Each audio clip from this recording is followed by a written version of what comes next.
Bom, eu nasci e fui criada no interior e meus pais sempre foram muito rígidos. Na verdade, meu pai era muito rígido. A minha mãe sempre foi uma pessoa tranquila, calma, sabe, doce. Mas às vezes ela tinha que criar um personagem por conta que meu pai queria que ela fosse daquele jeito. Então às vezes ela era grossa, arrogante, sabe, bruta, coisas que ela não era. Mas ela era tão submissa ao meu pai que às vezes ela tinha que ser uma pessoa que ela não era. E eu falo isso porque quando meu pai não estava em casa, a gente conversava bastante, minha mãe, sobre diversas coisas. Mas quando meu pai chegava em casa, minha mãe tinha que mudar o comportamento comigo, sabe?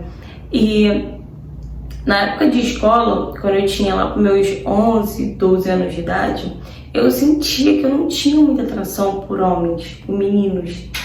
Sabe, os meninos não me chamavam atenção nenhuma. Agora já as meninas, eu olhava para as meninas com admiração, sabe? Eu olhava para as meninas com desejo e tal. Por mais que eu fosse praticamente uma criança, eu sabia que eu não sentia nada por meninos. E tinha uma menina na escola que ela era muito linda, inteligente, sabe? E eu gostava, assim, de estar com ela, de conversar com ela, então eu comecei a me aproximar mais ainda dela, até que a gente se tornou melhores amigas. E como ela morava próximo à minha casa, ou eu estava muito na casa dela, ou ela na minha casa. Na verdade, eu ia mais pra casa dela por conta que os pais dela eram muito mais legais do que o meu. Meus pais não, meu pai. Meu pai era muito chato. Então eu vivia na casa dela. Só que ela era uma menina tão meiga, sabe? Tão carinhosa. E eu já era mais bruta por conta do tratamento que eu tinha em casa com meu pai. Então eu era bruta, sabe? Eu não demonstrava muitas coisas, sentimento, nada do tipo. Mas eu gostava dela de alguma forma. E ela ficava me abraçando às vezes, sabe? Como amiga mesmo, na amizade. Só que eu não via ela daquele jeito. Eu via ela com outros olhos. E nisso o tempo foi se passando, a gente vai ficando cada vez mais próxima e aquele sentimento parece que ia aumentando. O tempo ia passando, o sentimento parece que ia aumentando. E quando eu fiz 14 anos de idade, eu já não estava mais conseguindo, sabe? Esconder aquele sentimento, esconder quem realmente eu era. Eu já tinha certeza de que eu gostava de menina, eu não gostava de menino. Então eu pensei, eu vou contar pra minha mãe e vamos ver o que ela vai achar, né? Pelo menos eu sei que a minha mãe, quando meu pai não tá em casa, ela é outra pessoa. Então talvez ela possa me ajudar de alguma forma, né? Então eu fui, né? Cheguei da escola um dia, minha mãe tava na cozinha, eu falei, mãe, posso falar com a senhora? Ela falou, pode, minha filha. Eu fui pra cozinha e falei, mãe, deixa eu te contar uma coisa, você jura que não vai ficar chateada comigo? Não, mãe, não, minha filha, o que foi? Eu falei, mãe, eu não gosto de menino. Eu gosto de menina. E na hora minha mãe ficou assim, olhando pra minha cara, com a cara séria, sabe, assustada, tipo assim, seu pai vai te matar. Tipo isso. Eu olhei pra cara da minha mãe e falei, mãe, a ela, tu já sabe que seu pai não vai aceitar. Eu falei, mãe, eu sei. Mas, mãe, eu não tenho culpa, eu não gosto de menino, eu gosto de menina. E quando eu tava terminando de falar, eu gosto de menina, meu pai entrou bem na hora pela porta da cozinha. Que lá a casa eram duas portas, a da frente e a da cozinha, que era nos fundos. Meu pai entrou e falou, você gosta de quê, menina? Eu falei, pai, eu comecei a caguejar, porque eu sabia que eu ia apanhar. Eu falei, pai, eu não gosto de menino, eu gosto de menina. Meu pai, na mesma hora, começou a gritar comigo, eu não criei filha pra isso, você não vai me fazer passar essa vergonha. Meu pai tirou o cinto, meu pai me bateu, me batia tanto. E minha mãe não conseguia me tirar da mão dele. Minha mãe até tentava, mas minha mãe não conseguia me tirar da mão dele. Só sei que eu apanhei muito, muito, muito. Chegou uma hora que eu não tava vendo mais nada, sabe? O meu corpo já tava desfalecendo já. Meu pai, não satisfeito, ele gritava, eu escutava lá no fundo, sabe? A voz dele gritando, você é uma vergonha, não sei o quê. e ele pegou o cabo da enxada, né, que ele tinha no quintal, e ele me bateu tanto com aquele cabo de enxada. Bateu tanto. Eu fui parar no hospital. Eu fiquei 3 dias em coma. 3 dias em coma. Meu pai fugiu, porque ele sabia que quando eu chegasse no hospital, por mais que a mãe mentisse, os médicos iam ver que aquilo ali foi uma surra que eu tomei. E quando eu acordei, tava lá minha mãe, aquela minha amiga, que eu era apaixonada, e a mãe dela. E nisso eu me olhei assim, sabe? Eu tava toda machucada e eu queria me olhar no espelho. Elas me deixaram eu me olhar no espelho porque meu olho tava muito inchado, sabe? Minha cara tava toda deformada e eu não queria voltar pra casa. Eu falei que eu não ia voltar pra casa, que eu morava na rua, mas eu não ia voltar pra casa de jeito nenhum, que eu tava com muito medo do meu pai. E aí essa minha amiga falou, não, você não vai voltar pra casa, eu já conversei com minha mãe, a mãe deixou você ficar lá em casa e tal, você fica lá em casa quando tempo você precisar. E a mãe dela falou, não, você pode ficar lá em casa. E quando eu saí do hospital, eu fui direto pra casa dessa minha amiga, né, que eu era apaixonada. E depois minha mãe foi lá, levou minhas coisas numa mochila, né, levou minhas coisas, algumas coisas minhas, na verdade. E eu fiquei um tempinho morando com essa minha amiga.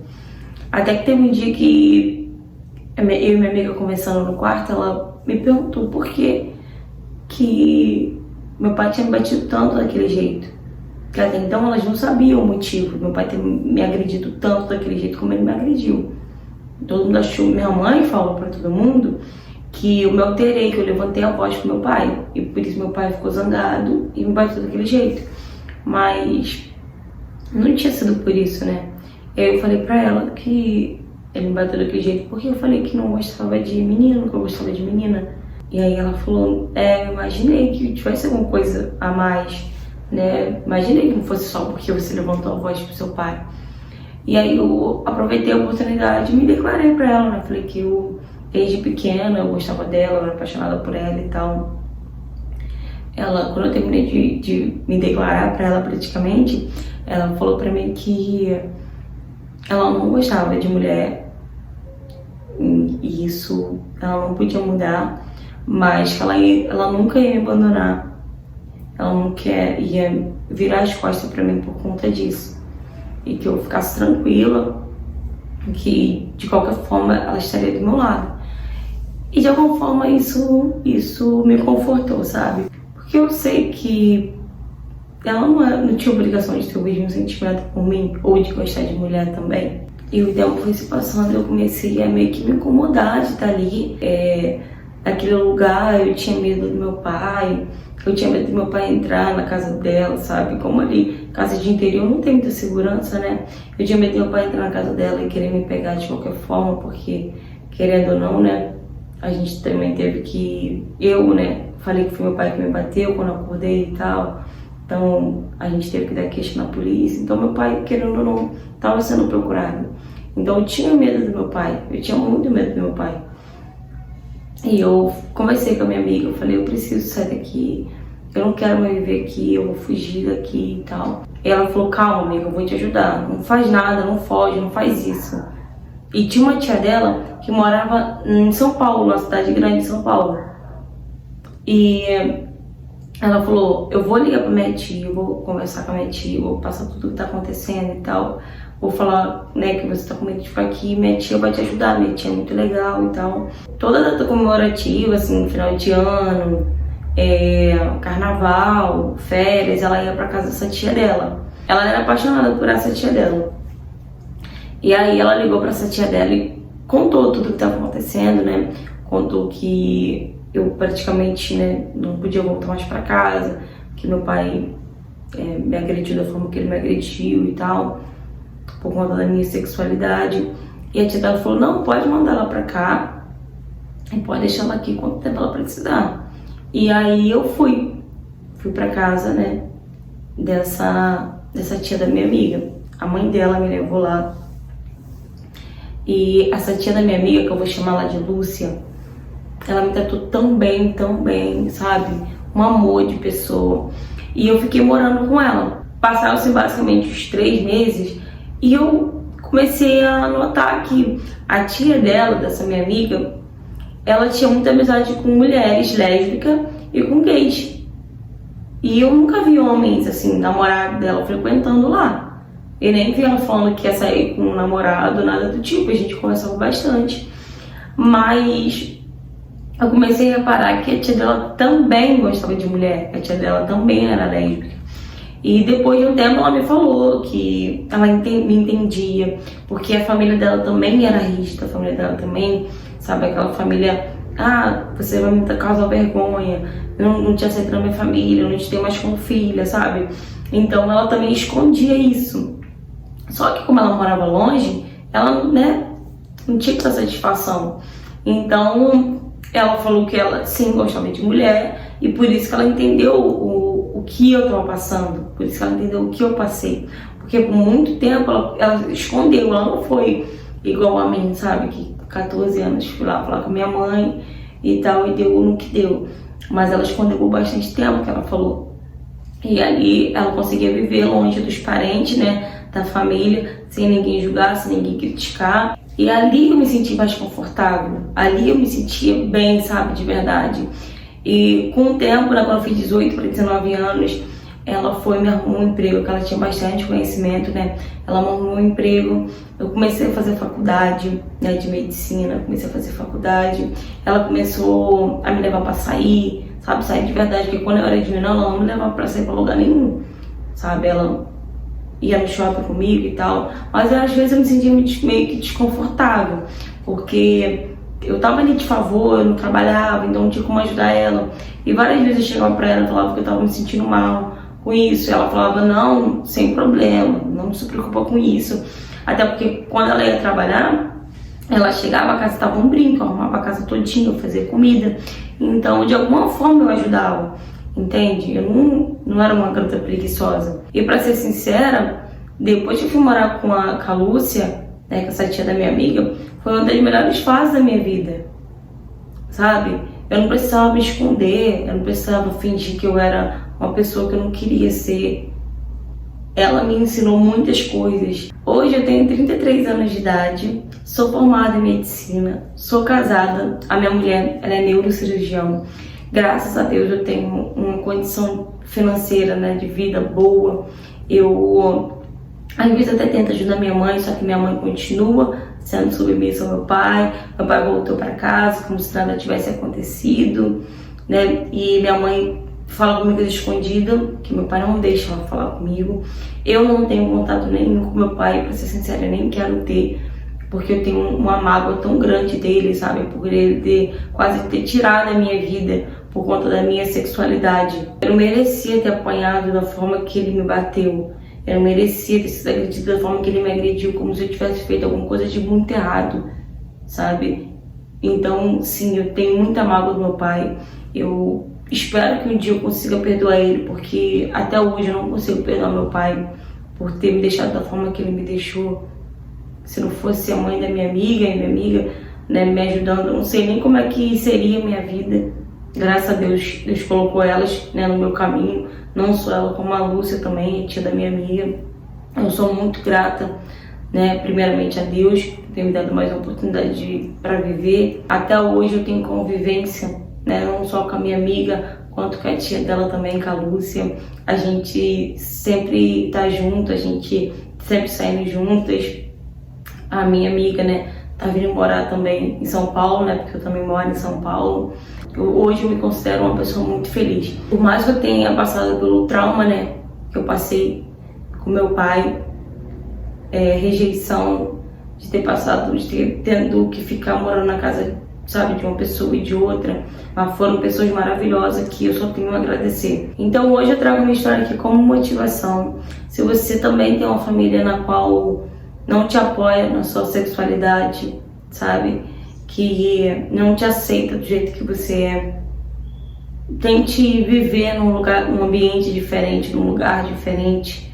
Tente se afastar deles, porque de alguma forma ou de outra eles vão acabar te deixando doente psicologicamente, sabe? Por eles não aceitarem a sua sexualidade. Então a melhor forma é você se afastar e viver a sua vida. não viver da forma que eles querem. Hoje eu costumo dizer que tem males que vêm para o bem. Talvez se eu tivesse vivido lá com meus pais, até hoje eu não consegui ser feliz, sabe? Até hoje eu não consegui ser feliz, até hoje eu estava vivendo escondida, sem poder ser quem eu queria ser. Eu só consegui ser realmente quem eu sou, sem medo nenhum, depois que eu fui morar com a Lúcia, né, que é a tia da minha amiga.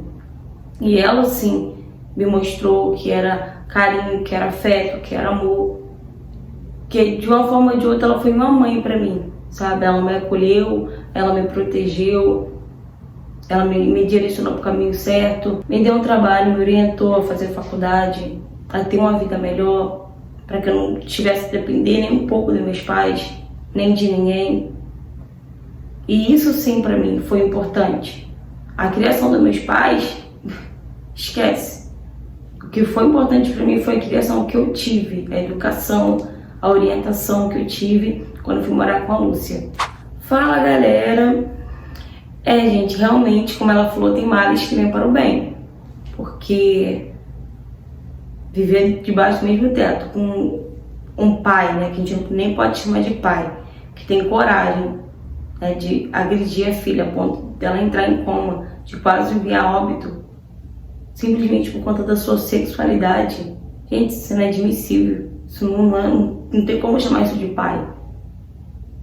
A mãe, com a independência emocional fora do normal, né, que tá bem nítido que ela tem uma independência emocional, né, pelo marido, né, que é o pai dela. Eu não sei nem se eu consigo culpar a mãe dela, né, porque querendo ou não, a mãe dela também precisa de ajuda. A mãe dela precisa de um acompanhamento psicológico, de uma terapia para sair desse relacionamento abusivo, tóxico que ela vive também. Mas o pai, o que o pai fez, realmente difícil perdoar. Foi o que eu falei para ela, né, a gente conversando, eu falei para ela, você tem que perdoar o seu pai por você, sabe, não por ele. Para você se sentir melhor, para você se sentir mais leve. Mas você também não é obrigada a conviver com seu pai novamente, você não é obrigada a ter que olhar para a cara do seu pai novamente. Perdoe, só perdoe, deixa pra lá, deixa ele ver a vida dele, você continua vivendo a sua, como você mesmo disse, né? Você é muito feliz do jeito que você é hoje. Graças a Deus, Deus colocou pessoas incríveis, maravilhosas na sua vida. Hoje você é uma mulher e tanto, sabe? Você é uma médica, isso que importa. Então, perdoe, sabe? Perdoe de coração, eu perdoo, mas você não é obrigada a ter contato nenhum. E a sua mãe, continue tendo contato com ela. De alguma forma, tente ajudar ela a sair desse relacionamento. Eu sei que é difícil, mas não vire as costas pra sua mãe, não. Porque de alguma forma, a sua mãe também vai precisar da sua ajuda. E em relação à sexualidade, a gente não pode escolher o que o outro tem que ser. Ele tem que ser o que ele quiser ser. Quem somos nós para julgar alguma coisa? Para ser sincera, eu amo quando eu recebo esse tipo de história, que a pessoa praticamente vira o jogo, né? Ela praticamente virou o jogo todo da vida dela. Hoje em dia ela é feliz, hoje em dia ela tem a família dela, tem o emprego dela, é bem sucedida, é isso que importa, gente. A opção sexual só cabe à própria pessoa, gente. E o resto só tem que ter empatia com o ser humano, entender que a gente vai ser o que a gente quer ser. Espero que essa história tenha ficado de exemplo, né, tenha ficado de motivação, de inspiração para outras pessoas, sabe, que tem medo de ser quem é por conta dos outros, por conta de parentes, por conta, sabe, da sociedade. A sociedade tem que aprender a ter empatia com o próximo. Infelizmente, o que falta no ser humano é isso, empatia com o próximo. Mas é isso, galera. Se você também tem alguma história para me contar, seja ela qual for o tema, se você também passa por situações parecidas e não sabe como sair disso, ou não sabe o que fazer, me mande mensagem no direct do Instagram para me dizer sua história aqui no canal também. Curta, comenta e compartilha. E se você não for inscrito no canal, aproveita e se inscreve, tá bom? Beijo, beijo e até o próximo.